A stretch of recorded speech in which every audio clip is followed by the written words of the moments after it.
Buen día, el día de hoy les vamos a platicar mi equipo y yo acerca de la OMC. Les vamos a explicar acerca de sus orígenes, creación y características del mismo, los principios rectores de la organización, la estructura principal y sus atribuciones, los 3 tratados principales que administra la OMC, el desarrollo del procedimiento de solución de diferencias y una explicación de un caso resuelto ante la OSD. Para explicar estos temas me va a ayudar mi compañero de trabajo Roberto Adrián Flores Moguel. Nosotros somos estudiantes de la Universidad Autónoma de Campeche, específicamente de la Facultad de Derecho Dr. Alberto Trevor Vina. Estamos cursando actualmente el 6º semestre, somos del grupo B y vamos a explicarles de estos temas. Como antecedentes de la OMC, podemos mencionar que tras la Segunda Guerra Mundial, las potencias aliadas intentaron establecer un orden económico que evitara el proteccionismo y las devaluaciones que agravaron la Gran Depresión mediante 3 pilares fundamentales. Estas eran instituciones definidos en la Conferencia de Bretton Woods en 1944, de los cuales solamente se consolidaron el Fondo Monetario Internacional y el Banco Mundial, mientras que el tercer pilar destinado al comercio enfrenta un camino complejo. La división original era crear la Organización Internacional del Comercio, concebida como un órgano de las Naciones Unidas, cuyo ambicioso marco normativo se negoció en la Carta de La Habana de 1948, para regular aranceles, empleo, inversiones y servicios, pero este proyecto fracasó debido a la oposición de los parlamentos nacionales, especialmente del Congreso de los Estados Unidos, ya que este temía una pérdida de soberanía nacional, lo que provocó que el gobierno estadounidense abandonara la ratificación en 1950 y causó la muerte efectiva de la institución antes de que pudiera entrar en funcionamiento. Tras el fracaso de la Organización Internacional del Comercio, el sistema comercial fue rescatado por el Acuerdo General de Aranceles Aduaneros y Comercio, mejor conocido como el GATT, que originalmente se concibió como un instrumento provisional y técnico firmado por 23 países en 1947 para reducir aranceles y eliminar cuotas en la economía de posguerra, mediante un protocolo de aplicación adoptado en 1948. Este acuerdo permitía a las naciones aplicar sus normas siempre que no chocaran con su legislación previa, gracias a la cláusula de anterioridad, y aunque carecía de una base institucional sólida o personería jurídica internacional, operaba bajo la figura de partes contratantes y una secretaría mínima en Ginebra. Terminó convirtiéndose en el único marco regulador del comercio mundial durante casi 50 años, logrando un éxito rotundo en la reducción de obstáculos para el intercambio de mercancías a pesar de su fragilidad legal inicial. El éxito del GATT se consolidó a través de sucesivas rondas de negociaciones multilaterales que iniciaron con 5 encuentros centrados exclusivamente en la reducción arancelaria, mediante un sistema lento de negociación producto por producto, lo que permitió la apertura de mercados industriales. La ronda Kennedy entre 1964 y 1967 supuso un cambio fundamental al introducir reducciones arancelarias lineales para productos industriales, además de abordar normas antidumping y el desarrollo de países menos favorecidos, mientras que la ronda de Tokio, realizada entre 1973 y 1979, representó el primer intento serio de regular barreras no arancelarias como obstáculos técnicos y suspensiones, aunque estas últimas se gestionaron mediante códigos de conducta de carácter plurilateral, lo que generó un sistema fragmentado conocido como el GATT a la carta debido a que solo obligaba a los países firmantes de dichos acuerdos específicos. Hacia mediados de los años 80, el sistema del GATT enfrentaba una crisis profunda debido a que sus normas originales para mercancías resultaban insuficientes ante una economía global, ya que exigía regular sectores clave como los servicios y la propiedad intelectual, además de presentar graves distorsiones en el comercio agrícola y textil. Generaban fricciones constantes en el mecanismo de solución de diferencias, era extremadamente débil, permitiendo que la parte perdedora bloqueara las decisiones, de lo que se incentivaba el uso de medidas unilaterales y un proteccionismo encubierto mediante restricciones voluntarias a la exportación, conocidas como medidas de zona gris, que socavaban el espíritu del acuerdo original. Ante esta urgencia, la comunidad internacional determinó que era necesaria una reorganización estructural del sistema multilateral que trascendiera la simple reducción arancelaria, dando inicio oficial a la ronda de Uruguay en Punta del Este en 1986.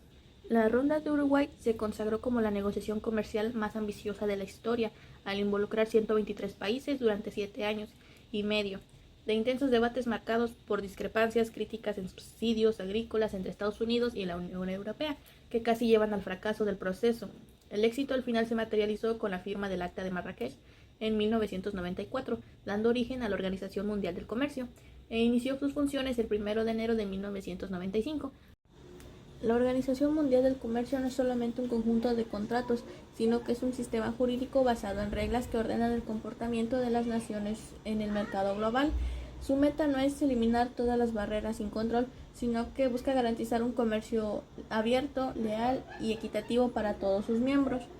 Al perfeccionar las reglas del GATT de 1947, la OMC ofrece un entorno previsible y fluido donde los países saben a qué atenerse en sus intercambios.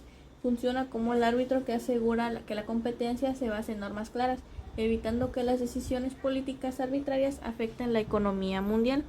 Este se basa en una serie de principios que son fundamentales en su estructura. Como primer principio tenemos el principio de no discriminación, que se subdivide en dos, que es en el trato nacional y el principio de la nación más favorecida.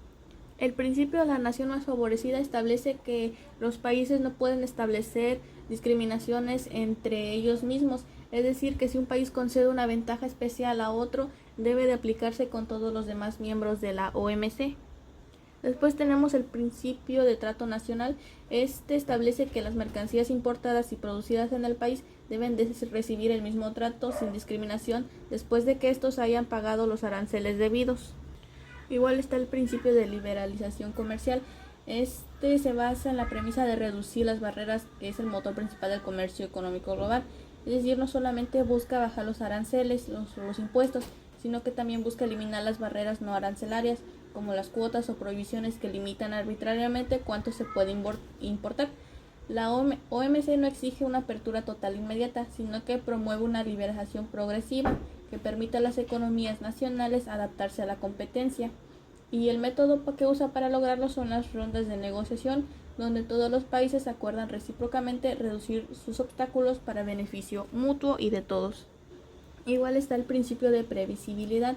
Este principio establece que cuando un país abre su mercado, se fija un límite máximo para sus aranceles y una vez aceptado, el país se compromete legalmente a no subir los impuestos por encima de ese nivel. Este sistema evita que los obstáculos comerciales suban de forma repentina o caprichosa, protegiendo a las inversiones internacionales. Y si un país decide subir un arancel por encima de su consolidación, no puede hacerlo unilateralmente, sino que debe de negociar y compensar a sus socios comerciales por el daño económico causado. Otro principio es el de la transparencia y vigilancia. Estos son mecanismos de control que aseguran que las reglas de la OMC no queden en el olvido, sino que se conviertan en prácticas reales. Los países están obligados legalmente a informar a la Secretaría de la OMC sobre cualquier cambio en sus leyes o reglamentos comerciales, eliminando las reglas sorpresa. Funciona como una auditoría periódica donde se revisan a fondo las políticas comerciales de cada nación, y esto expone proteccionismos ocultos y fomenta la rendición de cuentas. Al hacerlos públicos los datos y reglamentos, se genera un entorno previsible para los inversionistas y se reduce el riesgo de conflictos legales entre las naciones. También establece el principio de competencia leal. Este establece y va a permitir que los aranceles y ciertas protecciones se utilicen siempre y cuando no sean para distorsionar la competencia de manera deshonesta. El enfoque principal es combatir prácticas comerciales desleales que afecten los precios del mercado, como el antidumping, que evita que las empresas exporten productos por debajo de su costo real para eliminar la competencia local, al igual que las subvenciones, que regula las ayudas económicas de los gobiernos a sus empresas para que no tengan una ventaja injusta frente a productores de otros países. Y por último está el trato especial y diferenciado. Este es el mecanismo que adapta las reglas de la OMC a las realidades económicas de cada nación, reconociendo que no todos los países compiten en las mismas condiciones. Permite que los países en desarrollo y en transición tengan plazos más largos para implementar los acuerdos y cumplir con sus obligaciones. Incluye disposiciones específicas para brindar apoyo técnico y beneficios comerciales adicionales a las naciones con economías más vulnerables. Dado que más de las 3/4 partes de los miembros son países en desarrollo, con dos principios fundamentales que garantizan la equidad y la claridad en el mercado global. El primer principio es el de la nación más favorecida, que se encuentra en el artículo 2, y prohíbe la discriminación entre socios comerciales. Es decir, si un país otorga una ventaja o beneficio a un proveedor de servicios de una nación, debe realizar lo mismo con todos los demás miembros de la OMC. El segundo principio es el de la transparencia. Este establece que los países están obligados a publicar todas sus leyes y reglamentos relevantes, además de establecer centros de información para resolver dudas de otros países, asegurando que las reglas del juego sean predecibles para los inversores. A diferencia del GATT, en donde el trato nacional es obligatorio para todos los productos, en el GATT el acceso a los mercados y el trato nacional son negociables. Es decir, que cada país decide en qué sectores permite la competencia extranjera y el país solamente está obligado a tratar igual a un proveedor extranjero si previamente anotó ese sector en su lista oficial de compromisos. Y finalmente llegamos al tercer y último acuerdo. Este es el acuerdo sobre los aspectos de los derechos de propiedad intelectual relacionados con el comercio, o también conocidos como el ATPI. Este es el tercer pilar de la OMC, marcó un antes y después al integrar por primera vez la propiedad intelectual en el comercio global en 1995. Este establece normas mínimas de protección que todos los países miembros deben cumplir, evitando que las diferencias legales entre naciones frenen la innovación. Su objetivo es proteger la creatividad y las inversiones, es decir, patentes, marcas, derechos de autor, sin que estas reglas se usen como excusas para bloquear el comercio legítimo. Y al garantizar una protección eficaz, reduce la incertidumbre para las empresas que exportan productos con alto valor tecnológico o creativo. Busca establecer un estándar mínimo, es decir, no busca que todos los países tengan leyes idénticas, pero sí que nadie ofrezca menos que la protección acordada globalmente. Y no basta con tener la ley, sino que el acuerdo obliga a los países a tener mecanismos para hacer valer estos derechos, y su alcance es integral, es decir, que cubre áreas que definen la economía del conocimiento hoy en día. Entre las categorías que cubre encontramos los derechos de autor y derechos conexos. Estos incluyen obras literarias y artísticas, los derechos de los artistas, intérpretes o ejecutantes, productores de fonogramas y organismos de radiodifusión. Al igual contempla las marcas de fábrica o de comercio, que son los signos distintivos que identifican los productos o servicios de una empresa y los diferencian de otros. También identificaciones geográficas, es decir, identifican productos originarios de un territorio de una determinada calidad, reputación o una característica diferente de otros productos, por ejemplo el tequila. Dibujos y modelos industriales, estos aspectos son ornamentales o estéticos de un artículo. Y también las patentes, son derechos exclusivos sobre invenciones o innovaciones nuevas que tengan actividad incentiva y que sean susceptibles de aplicación industrial. De igual manera contempla esquemas de trazado, es decir, topografías o de circuitos integrados, son diseños tridimensionales de circuitos electrónicos, y también información no divulgada, es decir, los secretos comerciales, es la información confidencial que tiene un valor comercial y es objeto de medidas razonables para mantenerla en secreto. Involucra principios como la no discriminación, ya lo hemos visto anteriormente, y de igual manera obliga a los extranjeros a tener la misma protección que los nacionales, es decir, un inventor extranjero debe tener los mismos derechos legales que uno local y debe establecer estándares mínimos globales, es decir, que establece que todos los países deben de respetar lo que ya se acordó de manera global, y de observancia, es decir, hacer valer el derecho. O sea, que el acuerdo no solo pide leyes, sino que también medios para realizarlos o ejecutarlos. Obliga a los estados a tener ciertos juicios civiles en medidas de aduanas para frenar la mercancía pirata y procedimientos penales para la falsificación de productos. Y también proporciona herramientas de combate, es decir, que proporciona recursos legales concretos para que los titulares de derecho puedan detener infracciones de manera efectiva y rápida. De igual manera involucra principios como la no discriminación y obliga a los extranjeros a dar la misma protección que a los nacionales, es decir, un inventor extranjero debe tener los mismos derechos legales que uno local, y también establece el estándar mínimo global, es decir, que lo que ya se acordó globalmente debe de realizarse tal y como ya está, En el caso de las patentes deben durar al menos 20 años y adapta estas reglas del convenio de Berna para el derecho de autor, y también tiene el principio de observancia, es decir, que el acuerdo no solo pide leyes, sino que también pide mecanismos para hacerlos valer y hacerlos respetar. En dado caso, se pide que se haga un procedimiento penal contra la falsificación de la escala comercial, es decir, la falsificación de un producto, y también debe de proporcionar herramientas de combate, es decir, los recursos legales para que se puedan detener infracciones de manera efectiva y rápida. Ahora pasemos a hablar del tema 3, que es la estructura principal y las atribuciones de la Organización Mundial del Comercio, o en otras palabras, la OMC.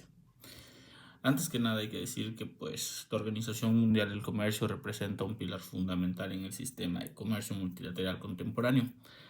Esta fue establecida en 1995 como una institución intergubernamental, ya que no es meramente un foro para negociaciones comerciales, sino que también es una compleja arquitectura institucional diseñada para administrar un conjunto de acuerdos comerciales, facilitar el comercio internacional y resolver disputas entre sus miembros. Comprender la estructura de esta organización y las atribuciones de cada órgano principal es algo esencial para poder discernir cómo se formulan y se aplican las políticas que rigen el flujo global de bienes y servicios, impactando de cierta manera y de forma muy directa en la economía mundial y en las relaciones internacionales. La estructura de la OMC se caracteriza por su naturaleza democrática, donde las decisiones se toman por consenso entre sus más de 160 miembros, reflejando así la diversidad de intereses y niveles de desarrollo de sus integrantes. El órgano más importante y que se encuentra en la cúspide de la jerarquía decisoria de la OMC se sitúa y se llama la Conferencia Ministerial, que como ya mencioné es el órgano decisorio supremo.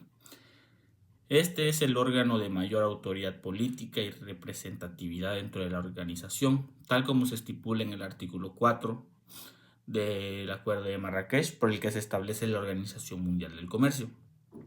Su composición incluye a representantes de todos los miembros de la OMC, generalmente suelen ser ministros de comercio o de relaciones exteriores, lo que subraya su carácter de un foro de alto nivel para la toma de decisiones estratégicas. Esta conferencia se reúne como mínimo una vez cada 2 años y estas convocatorias son eventos de trascendental importancia para el comercio global.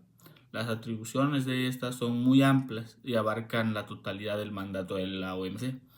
Algunas de sus funciones claves son la adoptación de decisiones estratégicas, es decir, que la conferencia tiene la potestad de adoptar decisiones sobre cualquier asunto comprendido en el marco de los acuerdos comerciales multilaterales. Esto ya sea puede incluir la formulación de nuevas normas comerciales, la interpretación de disposiciones existentes, entre otros.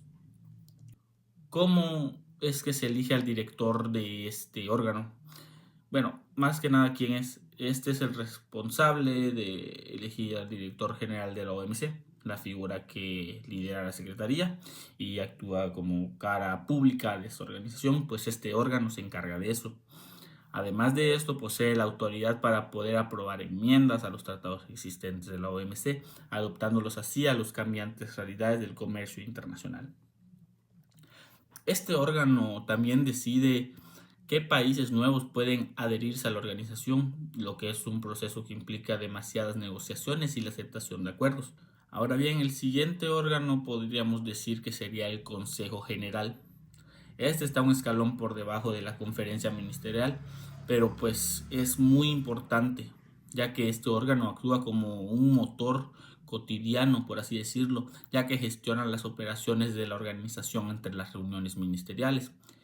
Este órgano está compuesto por representantes de todos los miembros, generalmente embajadores o jefes de delegación con sede en Ginebra, lo que asegura así una supervisión constante y activa de las actividades de la Organización Mundial del Comercio.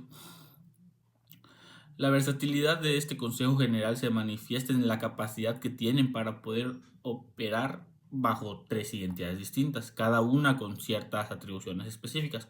Primero, actúa como Consejo General, es decir, es la función principal de este órgano y pues este supervisa el funcionamiento regular de la organización y la aplicación de los acuerdos comerciales multilaterales, lo que implica una ardua vigilancia sobre la implementación de las decisiones ministeriales, la gestión del presupuesto de la organización.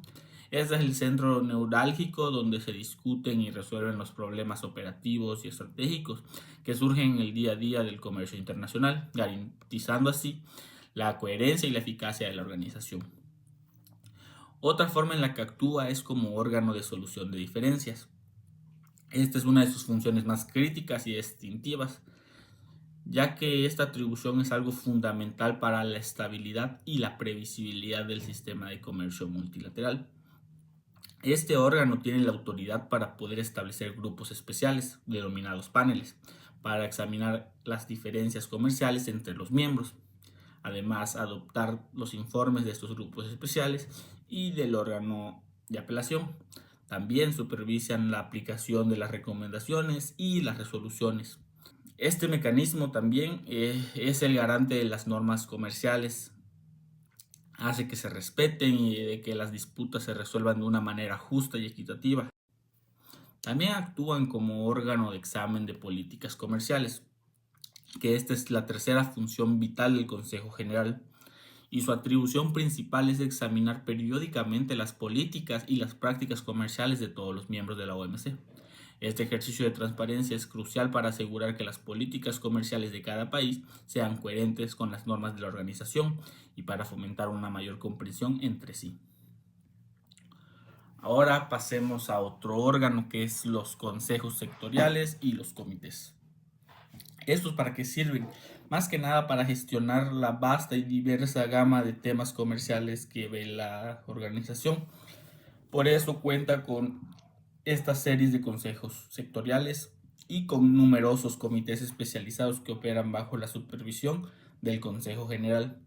Y estos órganos son algo esencial para la gestión detallada y la implementación de las normas en sus respectivos ámbitos, porque permite un examen técnico profundo y poder resolver problemas específicos. Ahora bien, centrándonos en estos consejos, podemos hallar cuatro que son claves, por decirlo así. El primero es el Consejo del Comercio de Mercancías, el cual es responsable de supervisar el funcionamiento del Acuerdo General sobre Aranceles Aduaneros y Comercio de 1994, es decir, el GATT. Entre sus atribuciones de este órgano, de este consejo, mejor dicho, se incluye la supervisión de la aplicación de acuerdos específicos como el de agricultura, el de obstáculos técnicos al comercio, el de medidas sanitarias y fitosanitarias y el de antidumping, entre otros. Otro consejo que existe es el Consejo de Comercio de Servicios, el cual tiene la tarea de supervisar el Acuerdo General sobre Comercio de Servicios. Este consejo es algo esencial y vital porque permite la liberalización y regulación del comercio de los servicios, lo cual hoy en día es un sector creciente e importante en la economía global. Las atribuciones de este abarcan supervisar los compromisos específicos que se asumen por los miembros, las telecomunicaciones, el transporte o el turismo. Además de esto, también se encarga de las negociaciones para liberalizar el comercio de servicios y de la aplicación de las disciplinas que se encuentran establecidas en el GATS. Un tercer consejo sería el Consejo de los aspectos de los derechos de propiedad intelectual relacionados con el comercio. Este supervisa el acuerdo sobre los SATPIC, es decir, sobre la propiedad intelectual más que nada. Es crucial para garantizar que la protección de la propiedad intelectual no se convierta en una barrera o en un impedimento para el comercio legítimo y al mismo tiempo que se respeten los derechos de los innovadores y creadores. Sus atribuciones incluyen la supervisión de la aplicación de las normas mínimas de la protección de propiedad intelectual, así como de los procedimientos para la observancia de esos derechos y la solución de diferencias relacionadas con estos temas. Y un cuarto grupo o un cuarto comité son el de los comités y grupos de trabajo. Estos están debajo por los consejos sectoriales, es decir, de los que ven de un tratado en específico. Y con esto se cuenta demasiados comités y grupos de trabajo especializados. Estos hacen la labor técnica de la organización, donde se discuten en detalle las cuestiones específicas de cada acuerdo y, por ejemplo, se preparan las decisiones para los órganos superiores. Todos los miembros de la OMC tienen derecho a participar en estos comités, lo que garantiza la inclusividad en la formulación de las políticas. Punto. Ahora bien, pasando a otro órgano, encontramos la Secretaría y el Director General, lo cual podríamos decir que es un soporte administrativo y técnico, ya que ésta se encuentra dirigida justamente por el Director General. Constituye el soporte antes mencionado para el funcionamiento de la organización. A diferencia de los demás órganos que son decisorios, la Secretaría no posee el poder de decidir. Su rol es más que nada de apoyo, de facilidad y de análisis. Por ejemplo, entre sus atribuciones se encuentran la de proporcionar análisis económicos, estadísticas comerciales y asesoramiento jurídico a los miembros. También puede facilitar las negociaciones comerciales mediante la preparación de documentos, resúmenes y análisis. Otra manera en que aportan es colaborando en la administración de los diversos acuerdos. El director general, además de que lidera la secretaría, actúa como la cara pública, como se mencionaba antes, de la organización, desempeñando un papel crucial en la mediación y la facilitación de las negociaciones entre los miembros. Como tema 4 hablaremos acerca de los tratados que administra la OMC. Estos acuerdos constituyen el cimiento del sistema multilateral de comercio, ya que definen las reglas globales para el intercambio de bienes, servicios y de propiedad intelectual. Su importancia radica en que actúan como la columna vertebral de la economía mundial, siendo herramientas indispensables para gestionar las relaciones entre países y garantizar un entorno comercial ordenado y previsible. Cada acuerdo cuenta con sus ciertas particularidades y principios, pero siempre buscando fomentar un comercio libre, justo y previsible para todos sus miembros. El primer acuerdo que administra la OMC es el Acuerdo General sobre Aranceles Aduaneros y Comercio de 1994, también conocido como el GATT. Este es un pilar jurídico que se encarga de regular el comercio internacional de mercancías. Se consolida como una versión actualizada del acuerdo original de 1947, que surgió tras la Segunda Guerra Mundial para evitar el proteccionismo de la Gran Depresión.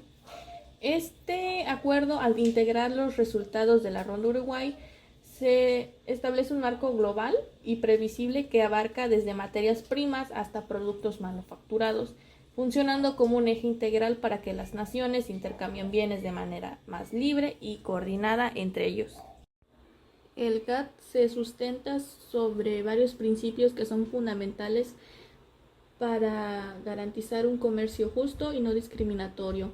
El primer principio es el principio de la nación más favorecida. Este se encuentra en el artículo 1 del GATT y establece que cualquier ventaja, favor, privilegio o inmunidad que conceda un miembro de la OMC debe aplicarse a todos los demás miembros del mismo, evitando la discriminación entre socios comerciales y promoviendo la igualdad de oportunidades en el mercado global, aunque existen algunas excepciones como las uniones aduaneras y las zonas de libre comercio. Estas van a permitir que los países comercialicen entre ellos de manera preferencial, pero deben de cumplir con ciertas condiciones para evitar perjudicar a terceros países. Otro principio es el de la consolidación de aranceles. Este se encuentra en el artículo 2 del GATT y más que nada es el compromiso que garantiza la seguridad jurídica en el comercio global, ya que en los países van a fijar un límite máximo y se comprometen legalmente a no elevar sus aranceles por encima de ese nivel. Su función principal es dar estabilidad, ya que permite a los exportadores planificar a largo plazo, porque saben que los costos de importación no subirán de golpe. Estos niveles no van a ser estáticos, sino que se van a reducir mediante negociaciones multilaterales, donde los países van a acordar bajar sus barreras mutuamente. Esto transforma una simple política arancelaria en un compromiso internacional vinculante ante la OMC. El tercer principio es el de trato nacional. Este se encuentra en el artículo 3 del GATT y este es un pilar del comercio internacional que prohíbe la discriminación entre productos locales e importados. Entonces, una vez que un producto extranjero cruce la frontera y paga sus aranceles, debe de recibir el mismo trato que un producto nacional. Por lo tanto, no se pueden aplicar impuestos internos o cargas financieras mayores a los productos importados que a los locales. Las leyes y reglamentos no deben ser menos favorables para lo que es importado y debe de garantizar la competencia leal y evitar que los países utilicen normas internas como barreras comerciales disfrazadas. El GATT también complementa estos principios con normativas técnicas que regulan otros aspectos específicos del intercambio de mercancías para garantizar la justicia comercial, como la valoración y las licencias. Establece reglas uniformes para calcular el valor en aduana, según el artículo 7 del GATT, y procedimientos de licencias en el artículo 8. Esto evita que se realicen cobros arbitrarios o trámites que funcionen como barreras innecesarias. También involucra la defensa comercial. Este regula el antidumping en el artículo 6, esto para combatir precios artificialmente bajos, y las subvenciones en los artículos 6 y artículo 16, permitiendo derechos compensatorios si estas prácticas dañan a la industria local. Y por último, las salvaguardias están establecidas en el artículo 19 y esta funciona como una cláusula de escape que permite restringir importaciones de forma temporal ante un aumento súbito que amenace gravemente la producción nacional. El segundo acuerdo que administra la OMC es el Acuerdo General sobre el Comercio de Servicios, o también conocido como el GATS. Este nació en 1995 y, a diferencia del GATT, que regula bienes tangibles, el GATS va a regular los bienes intangibles. Este es un primer marco multilateral que está diseñado para liberalizar la forma progresiva de sectores clave, como lo son las finanzas, telecomunicaciones, salud y turismo. A diferencia del comercio de bienes, el GATS, la apertura a los mercados y el trato nacional no son automáticos, sino que los países eligen qué sectores específicos abrir y bajo qué condiciones. Este busca que las reglas del juego, por decirlo así, para los prestadores de servicios extranjeros sean claros, previsibles y se expandan mediante negociaciones continuas. Cubre prácticamente cualquier servicio que sea objeto de comercio internacional, siendo el pilar de las economías modernas basadas en el conocimiento y la conectividad. El GATS reconoce 4 modos de suministro de servicios. El primer modo es el suministro transfronterizo.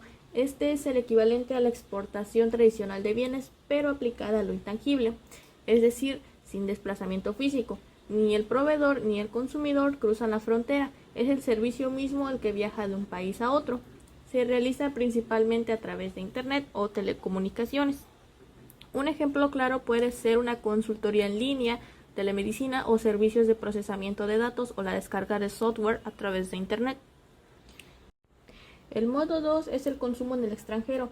Este ocurre cuando el usuario del servicio es quien se desplaza físicamente de un país a otro para recibir el servicio. A diferencia del modo 1, aquí el cliente cruza la frontera hacia el territorio del proveedor. El servicio se factura y se presta fuera del país de origen del comprador. Un ejemplo muy claro es el turismo o la educación internacional. El modo 3 implica la presencia comercial, es decir, representa la vía principal para la inversión extranjera directa en el sector terciario. Es decir, que el proveedor de servicios se instala en el país del consumidor mediante sucursales o empresas en conjunto. A diferencia de los modos anteriores, implica una estructura legal y física en el territorio extranjero. Por ejemplo, podemos hablar acerca de la apertura de un banco extranjero o la expansión de cadenas de hoteles internacionales o el establecimiento de franquicias de restaurantes, etc. Y por último, el modo 4, que es la presencia de personas físicas. Este se define por el desplazamiento temporal del prestador de servicio hacia el país del consumidor. Es decir, aquí hay una movilidad del profesional. A diferencia del modo 3, donde lo que se mueve es la empresa, aquí el individuo especializado es quien cruza la frontera. Este modo regula la prestación de un servicio específico y no debe de confundirse con la migración o la búsqueda de un empleo permanente. Un ejemplo de estos podrían ser los doctores que viajan para prestar un servicio médico o ingenieros que instalan una maquinaria especializada, etc. El GATS refuerza su estructura con dos principios fundamentales que garantizan la equidad y la claridad en el mercado global. El primer principio es el de la nación más favorecida, que se encuentra en el artículo 2, y prohíbe la discriminación entre socios comerciales. Es decir, si un país otorga una ventaja o beneficio a un proveedor de servicios de una nación, debe realizar lo mismo con todos los demás miembros de la OMC. El segundo principio es el de la transparencia. Este establece que los países están obligados a publicar todas sus leyes y reglamentos relevantes, además de establecer centros de información para resolver dudas de otros países, asegurando que las reglas del juego sean predecibles para los inversores. A diferencia del GATT, en donde el trato nacional es obligatorio para todos los productos, en el GATT el acceso a los mercados y el trato nacional son negociables. Es decir, que cada país decide en qué sectores permite la competencia extranjera y el país solamente está obligado a tratar igual a un proveedor extranjero si previamente anotó ese sector en su lista oficial de compromisos. Y finalmente llegamos al tercer y último acuerdo. Este es el acuerdo sobre los aspectos de los derechos de propiedad intelectual relacionados con el comercio, o también conocidos como el ATPI. Este es el tercer pilar de la OMC, marcó un antes y después al integrar por primera vez la propiedad intelectual en el comercio global en 1995. Este establece normas mínimas de protección que todos los países miembros deben cumplir, evitando que las diferencias legales entre naciones frenen la innovación. Su objetivo es proteger la creatividad y las inversiones, es decir, patentes, marcas, derechos de autor, sin que estas reglas se usen como excusas para bloquear el comercio legítimo. Y al garantizar una protección eficaz, reduce la incertidumbre para las empresas que exportan productos con alto valor tecnológico o creativo. Busca establecer un estándar mínimo, es decir, no busca que todos los países tengan leyes idénticas, pero sí que nadie ofrezca menos que la protección acordada globalmente.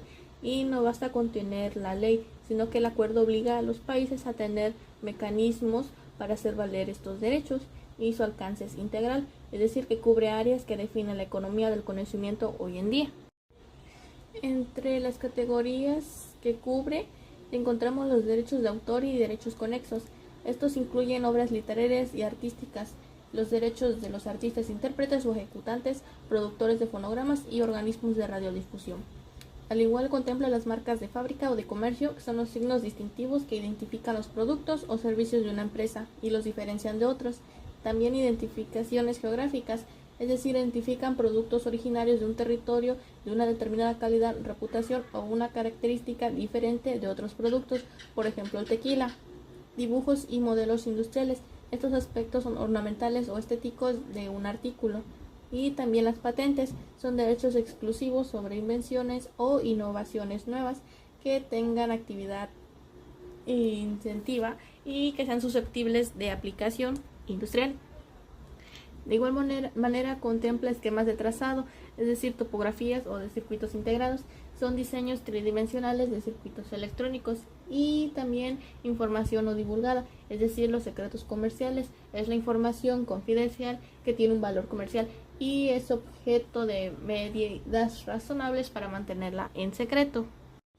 Involucra principios como la no discriminación, ya lo hemos visto anteriormente, y de igual manera obliga a los extranjeros a tener la misma protección que los nacionales, es decir, un inventor extranjero debe tener los mismos derechos legales que uno local y debe establecer estándares mínimos globales, es decir, que establece que todos los países deben de respetar lo que ya se acordó de manera global, y de observancia, es decir, hacer valer el derecho. O sea, que el acuerdo no solo pide leyes, sino que también medios para realizarlos o ejecutarlos. Obliga a los estados a tener ciertos juicios civiles en medidas de aduanas para frenar la mercancía pirata y procedimientos penales para la falsificación de productos. Y también proporciona herramientas de combate, es decir, que proporciona recursos legales concretos para que los titulares de derecho puedan detener infracciones de manera efectiva y rápida. De igual manera involucra principios como la no discriminación, y obliga a los extranjeros a dar la misma protección que a los nacionales. Es decir, un inventor extranjero debe tener los mismos derechos legales que uno local, y también establece el estándar mínimo global, es decir, que lo que ya se acordó globalmente debe de realizarse tal y como ya está. En el caso de las patentes deben durar al menos 20 años y adapta estas reglas del convenio de Berna para el derecho de autor, y también tiene el principio de observancia, es decir, que el acuerdo no solo pide leyes, sino que también pide mecanismos para hacerlos valer y hacerlos respetar. En dado caso, se pide que se haga un procedimiento penal contra la falsificación de la escala comercial, es decir, la falsificación de un producto, y también debe de proporcionar herramientas de combate, es decir, los recursos legales para que se puedan detener infracciones de manera efectiva y rápida. Como tema 5 encontramos el procedimiento de la solución de diferencias, es decir, el OSD de la OMC, es decir, la Organización Mundial del Comercio. Este procedimiento de solución de diferencias es el garante de la estabilidad y la previsibilidad en el comercio internacional, asegurando de esta forma que las reglas se cumplan y que las disputas entre las naciones se vengan a resolver. Porque imaginémonos un mundo sin un árbitro en el comercio. Las tensiones aquí escalarían de manera muy rápida y las represalias serían la norma y la confianza en el sistema se desmoronaría. El órgano de solución de diferencias es justamente ese árbitro, establecido bajo el entendimiento relativo a las normas y procedimientos por los que se rige la solución de diferencias, es decir, el ESD, el cual forma parte integral de los acuerdos de Marrakech de 1994. Pero bien, ¿en dónde encontramos la base jurídica? Justamente aquí, en el entendimiento sobre solución de diferencias, ya que este es el documento que consta de 27 artículos y 4 apéndices, el cual es mucho más simple que un manual de procedimientos. Este es un acuerdo legalmente vinculante en el que se establecen las normas y los procedimientos detallados para poder resolver estas disputas en la OMC. Y el objetivo principal es justamente asegurar la seguridad. Ahora bien, ¿cuáles son los objetivos del ESD? Pues podemos hallar entre estos que al proporcionar un sistema claro y predecible para resolver las disputas, el ESD aumenta la confianza de los miembros en que las normas comerciales se aplicarán de una manera consistente. Además de esto, y aunque el sistema es cuasi judicial, siempre se va a tratar de buscar una solución que sea mutuamente aceptada entre las partes en disputa.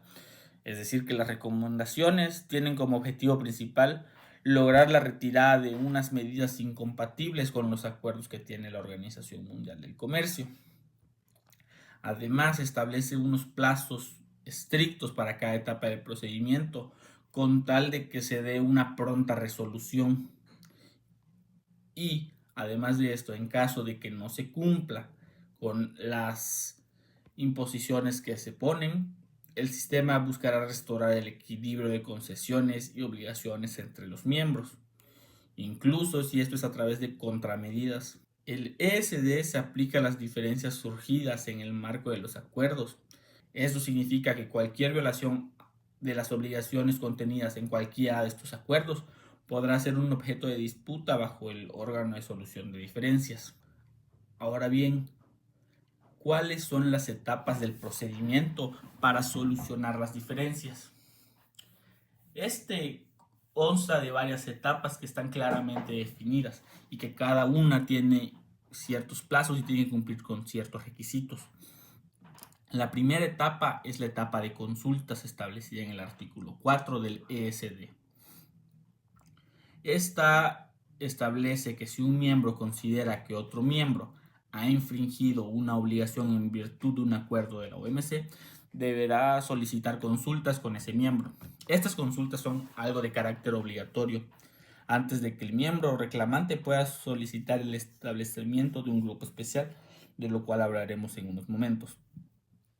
Lo que buscan estas consultas es que las partes que tienen ese esa disputa e intenten encontrar una solución mutuamente satisfactoria a través del diálogo. En este se establecen 60 días para que se puedan realizar estas consultas, y si en este periodo no se llega a una solución, o si el miembro al que se le solicita no responde a la solicitud de consulta en un plazo de 10 días, el miembro reclamante ya podrá proceder a la siguiente etapa. Ahora bien, la etapa 2, como ya se mencionaba anteriormente, es justamente el establecimiento de un grupo especial.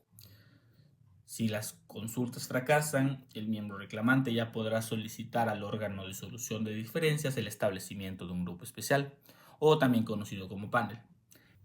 ¿Cómo se compone y qué funciones va a tener este grupo especial? Básicamente está compuesto por 3 expertos independientes y realmente calificados en el tema, en derecho comercial internacional y en los acuerdos de la OMC. Esos expertos son seleccionados de una lista de personas calificadas y actúan a título profesional, no como representantes de sus gobiernos.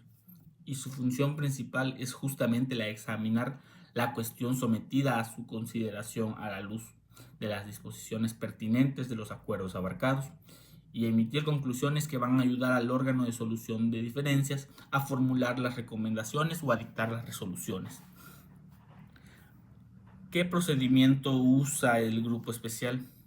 Bueno, pues el trabajo del grupo es algo riguroso y también tiene que ser estructurado por obvias razones. Primero, las partes en la disputa van a presentar los argumentos por escrito, detallando las reclamaciones y las defensas que ponen.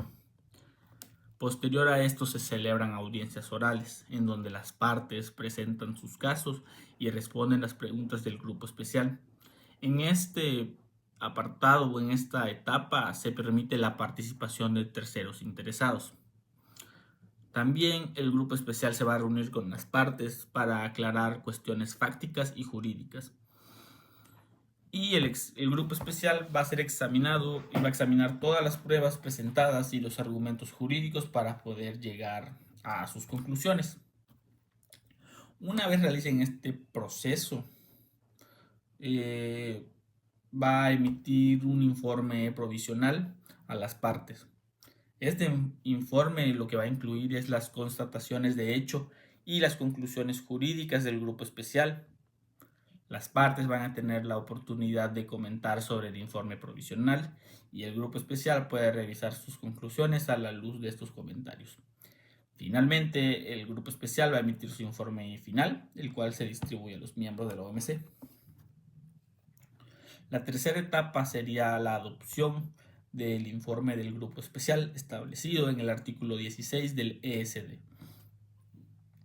Este informe final ya se tiene que adoptar en un plazo de 60 días a partir de que se distribuye. Esto al menos de que una de las partes en la diferencia notifique de forma formal, válgame la redundancia, su decisión de apelar, o que el órgano de solución de diferencias decida por consenso inverso no adoptar el informe. Al igual que con el establecimiento del grupo especial, el consenso inverso hace que la adopción del informe sea casi automática, lo que subraya la naturaleza vinculante del sistema. Posterior a esto encontramos la etapa 4, que ya se mencionaba, y es la apelación, establecida en el artículo 17 del ESD. Y esto es una característica del órgano de solución de diferencias, que es la posibilidad de apelar. En esta se permite que cualquiera de las partes en la disputa pueda apelar constataciones jurídicas que estableció el grupo especial o sus interpretaciones del derecho realizadas. La apelación se va a presentar ante el órgano de apelación, un órgano permanente compuesto por 7 personas que cumplen un mandato de 4 años y pueden ser reelegidos una vez. ¿Por qué me refiero que este es permanente? Porque los grupos especiales se formulan dependiendo la disputa, es decir, se van a seleccionar a 3 expertos para resolver esa disputa. Una vez concluya, el grupo se disuelve. En cambio, este órgano de apelación no, este sí es permanente y consta por 7 personas. ¿Cuáles son las funciones del órgano de apelación? Este órgano solo podrá examinar cuestiones de derecho tratadas en el informe del grupo especial y las interpretaciones jurídicas formuladas por este. No va a poder examinar las constataciones de hecho. Su objetivo es asegurar más que nada la coherencia y la calidad jurídica de las resoluciones del órgano de solución de diferencias. El órgano de apelación puede confirmar, modificar o revocar las constataciones y conclusiones jurídicas del grupo especial. ¿Cuál es el procedimiento para apelar? Este tiene plazos estrictos, generalmente suelen ser de 60 o 90 días, pero más que nada 60. Las partes van a presentar sus argumentos por escrito y se va a celebrar una audiencia oral. El informe que emita el órgano de apelación va a ser definitivo y se va a someter al OSD para que se realice su adopción. Y aquí encontramos la última etapa, que es la etapa 5, la adopción del informe del órgano, establecido pues en el artículo 17.14 del ESD. En este se establece que el órgano de solución de diferencias va a adoptar el informe del órgano de apelación en un plazo de 30 días a partir de su distribución. Les hablaré acerca del caso de la guerra del banano, que constituye uno de los conflictos comerciales más largos y significativos de la historia del comercio internacional contemporáneo. Históricamente, países europeos como Francia y Reino Unido mantenían regímenes de importación que protegían sus propios productores o sus excolonias. Esos acuerdos se formalizaron a través de la Convención de Lome, que permitía la entrada de bananos de los países ACP al mercado europeo sin aranceles o con aranceles muy bajos, mientras que los bananos de otras regiones enfrentaban cuotas más elevadas. El conflicto estalló en 1993, cuando la entonces Comunidad Europea intentó unificar los distintos regímenes nacionales de importación de bananos en una sola organización común de mercados. Este cambio fue algo traumático para el mercado global, ya que antes de 1993 países como Alemania tenían un mercado de banano libre de aranceles, lo que permitía que el banano latinoamericano dominara gracias a su mayor eficiencia y menor costo. Pero por el contrario, Francia y Reino Unido mantenían mercados cerrados para proteger a sus excolonias. Aunque Estados Unidos no era un exportador de bananos, su interés en el caso era puramente comercial y estratégico, ya que empresas como Chiquita Brands International o Dole Food Company y Del Monte poseían vastas plantaciones en América Central y del Sur. La restricción del mercado europeo afectó a sus ingresos y al valor de sus acciones. Chiquita, en particular, realizó intensas labores de cabildeo en Washington, argumentando que las prácticas de la Unión Europea discriminaban a las empresas de servicios estadounidenses. Ecuador, como el mayor exportador de banano del mundo, se encontraba en una posición vulnerable, a diferencia de otros países latinoamericanos que tenían acuerdos bilaterales. Ecuador dependía totalmente del mercado abierto y la imposición de cuotas por parte de la Unión Europea amenazaba con la estabilidad económica del país, donde la industria bananera era uno de los principales empleadores y generadores de divisas. Antes que se creara la OMC, el régimen fue impugnado bajo el GATT, ya antes mencionado. Sin embargo, bajo las reglas antiguas, la Unión Europea pudo bloquear la adopción de estos informes. Cuando entró en vigor la OMC en 1995, Ecuador, Guatemala, Honduras, México y Estados Unidos presentaron una nueva queja formal. Esta demanda fue histórica porque fue la primera vez que un grupo de países en desarrollo liderados por Ecuador desafiaba con éxito una política comercial central de la Unión Europea. Los argumentos de estos eran que violaban el artículo 1 del GATT de la nación más favorecida, también que violaba el artículo 8 del GATT sobre la administración de las cuotas arancelarias. Decían que esto era discriminatorio y también se quejaban de que violaba al AGC, que es el Acuerdo General sobre Servicios, y este fue a lo mejor lo más innovador, ya que pues el órgano de solución de diferencias dictaminó que el sistema de licencias de la Unión Europea sí discriminaba a los proveedores de servicios de los países reclamantes. Llega a mayo de 1997 y el grupo especial emitió su informe, que fue apelado por la Unión Europea en septiembre de 1997, pero el órgano de apelación confirmó la mayoría de las conclusiones del grupo especial. El fallo realmente fue contundente y la Unión Europea debía modificar su régimen para cumplir con sus obligaciones internacionales.